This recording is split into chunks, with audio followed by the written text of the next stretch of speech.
most cops are selfless and honorable people. No, I don't think these cops are honorable at all. I think they're just a bunch of cowboys, and we're just the cattle, and they're just out here to herd us into jail, and that's it. We need people to help us, not act like thugs. They're the thugs. To us, they're the scary monsters.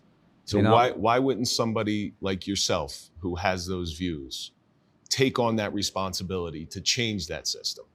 I did. When I was a kid, I would always say I want to be a cop or a movie star. Cops made me who I am by the way I look. I felt like I was a criminal because of the way they acted towards me, until one day I realized, I'm not the bad guy. Something you don't know about me. I grew up in a neighborhood full of criminals. When I was younger, I stole everything I could get my hands on. And then one day, the light clicked on because of a police officer. He came up to me and he said, "What are you doing? What are you doing with your life?" And I watched that police officer take a young kid with that one statement, that one simple statement, and change me around to want to go the other direction and be. It goes back to what I was saying. We need more cops like that'll steer us the right way. And that's why I challenge you, and I challenge everybody in this room. I challenge you to teach your children. It might be too late for all of us. I'm doing that just by being here. Challenge your children to take on that debt, to take on that weight. If you see the system as being broken and you stand by and you're silent, you're complicit. We teach the next generation, no, you need to go into this because you need to change it. Either teach the next generation or teach the cops. Well, the cops right now, some of them, that's going to be a difficult task.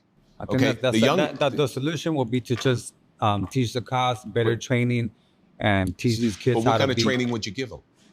Mental training. They need a lot of that. You said they need more training in jiu-jitsu, which I do believe. Yeah, you're 100% right, but also the mental training. I'm in agreement with you there because the mental stresses of this job are why they're getting super aggressive on the street. A lot of it, not all of it, are why they're getting super aggressive.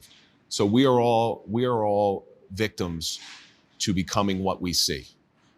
Police see. No, we're the victims. You guys are. Well, no, everybody. Are the predators. I'm talking about everybody is a victim of what they see. If you saw death and horror, nobody's calling the cops because their kid graduated high school. But you're trying to twist this around. But yeah, the cops do victimize a lot of us. And they make us think that we're just evil people all the time, man. So they're not honorable. But you're victimizing the cops in much the same way. You're doing the same thing. A job like that is any honorable, like shooting people in the back and having your colleagues like get away with it. Cops don't shoot people in the back. Or maybe not imply they go to jail if they shoot people in the jail. But there's no honor in being a cop. There isn't. There is a lot of honor in being a cop. You can't give any man any power like that and them not abuse it. When you're willing to give your life for somebody who you don't know, who hates you, when you're willing to do that, that's honor. I think they do it for fun, honestly. No. Nobody's willing to give their life for fun.